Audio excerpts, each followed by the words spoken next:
उपस्थित नहीं करते हुए उसकी फोटो दे दें,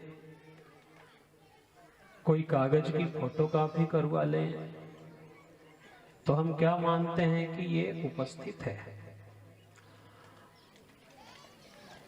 अब भगवान श्री कृष्ण जी द्वापर में सशरीर उपस्थित थे। अब कलयुग आ गया तो कलयुग में भगवान श्री कृष्ण जी ने उद्धव से कहा कि देखो उद्धव, कलयुग के भीतर भी मैं सभी भक्तों के बीच में रहूंगा, पर किस रूप में रहूंगा? भागवत के रूप में। तेने यम बांगमयी मूर्ति प्रत्यक्षा वर्तते हरि, अर्थात श्रीमद् भागवत कथा का दर्शन श्री कृष्ण के दर्शन के बराबर है। श्रीमद् भागवत कथा का स्पर्श श्री कृष्ण के स्पर्श के बराबर है, और श्रीमद् भागवत की कथा सुनना भगवान श्री कृष्ण की वाणी सुनने के बराबर है। इसलिए पहला विषय कि हम श्रीमद् भागवत को स्वयं श्री कृष्ण का स्वरूप माने। जैसे हम किसी घर के बड़े वृद्ध व्यक्ति के सामने हम कोई अनैतिकता नहीं करते, गलती नहीं करते, सावधानी से जीवन जीते हैं, बहू बेटियां पल्ला लेकर के जाती हैं, प्रणाम करती हैं, ऐसा ही भगवान श्री कृष्ण की भागवत भी हमारे लिए, सबके लिए सम्मान है, सम्माननीय चीज है। यहाँ पूर्ण रूप से हम मर्यादा का पालन करें, प्रेम का पालन करें, प्रणाम करके बैठें, एक आसन पे बैठ के 7 दिन भगवान की कथा सुने। दूसरे नंबर पे कोई भी चीज जब शुरू होती है तो उसके विषय में परिचय होता है। तो श्रीमद् भागवत की कथा का परिचय है कि इसके भीतर 12 स्कंद हैं, 18,000 श्लोक है, और समाधि भाषा में भगवान की ये कथा। इसके बाद राजा परीक्षित जी श्रोता बने थे और सुखदेव जी महाराज ने कथा सुनाई।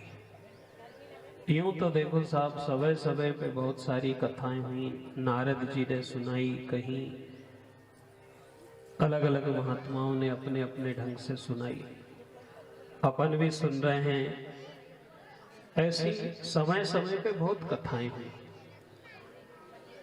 किंतु जो प्रचलित कथा हम सब सुन रहे हैं वह है सुखदेव जी और परीक्षित जी का समागम। अर्थात हम सब श्रोता बन के सुन रहे, एक व्यक्ति वक्ता बनकर हम सबको सुना रहे हैं। इस पद्धति से ये कथा हम सब सुन रहे हैं। राजा परीक्षित जी ने 15 साल की आयु में राज्यभार संभाला और 45 साल की उम्र में उन्हें एक महात्मा के पुत्र का श्राप लग गया था। भादव मास के शुक्ल पक्ष की 9वीं तिथि से पूर्णिमा तक ये कथा उस स्थान पे बांची गई थी। इसलिए हम मान करके चले कि परमात्मा की बहुत बड़ी अनुकंपा होती है जब जाकर के हमें ये भगवान की कथा सुनने को मिलती है। इसके बाद हम ये भी माने कि देखो समय बदलता गया, परिस्थितियां बदलती गई, और हर चीज का स्वरूप और स्वभाव भी बदलता चला गया। आज हम देखें कि भागवत जी का स्वरूप भी बदल गया। पहले एकल पद्धति में होती थी, हम कैसे ही कहीं भी मंदिरों में, छोटे स्थानों पे भी सुन लेते थे। ये सब चीजों की कोई जरूरत नहीं पड़ती थी, पर देश के कारण, काल के कारण, परिस्थिति के कारण और युग के कारण हर चीज का स्वभाव बदला। हर चीज का स्वरूप बदला। पहले भी फल होते थे, पर पहले फल छोटे होते थे पर मीठे ज्यादा थे। आज फल का स्वरूप बदल गया, हाइब्रिड हो गए, बड़े बड़े हो गए, पर स्वाद चला गया। सब्जी का स्वाद चला गया, लौकी का स्वाद चला गया, क्योंकि परिस्थिति के कारण स्वरूप बदल गया। पहले का स्वभाव, पहले के लोगों का स्वभाव, आज के बाल बच्चों का स्वभाव, कितना अंतर है।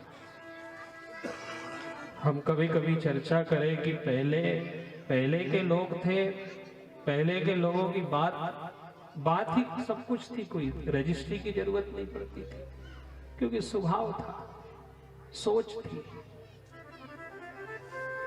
ऐसा ही भागवत का स्वरूप थोड़ा सा बदल गया, पर भागवत तो भागवत है। यदि कोई कहे कि देखो सूरदास जी महाराज को कृष्ण जी मिले, तो उन्होंने भी वही कृष्ण का नाम जपा था जो आज अपन सब जप रहे हैं।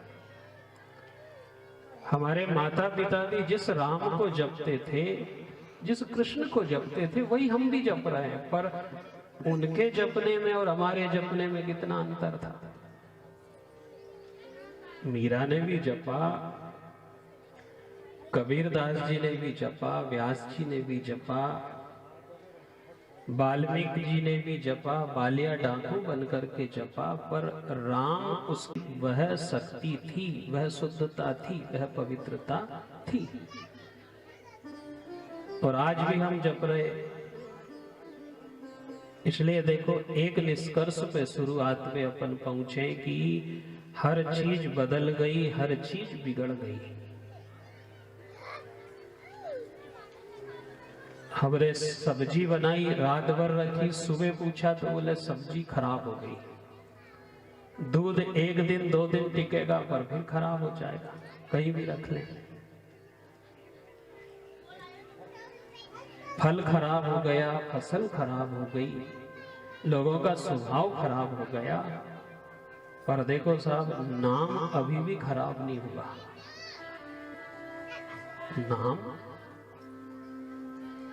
नाम खराब कहाँ हुआ? नाम में कोई परिवर्तन भी नहीं आया। लोगों ने छोटे से फल को बड़ा फल कर दिया,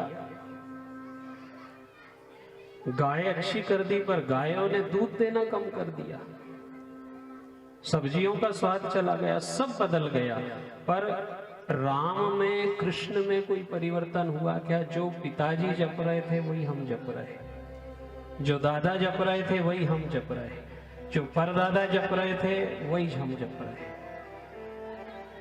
इसलिए हम मान करके चले कि नाम है काल ना खाए, नाम का कुछ नहीं बिगड़ेगा। हमारी मृत्यु भी हो जाएगी, हम मर भी जाएंगे, तब भी राम नाम सत्य ही बोला जाएगा। कोई नए ढंग से कोई तैयारी नहीं होगी। ले जाते समय इसी नाम का उपयोग होता है। इसलिए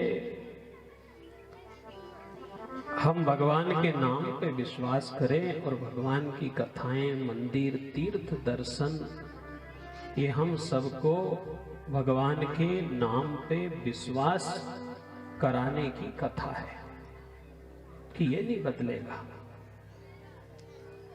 और नाम यदि हम जपते हैं, हमारे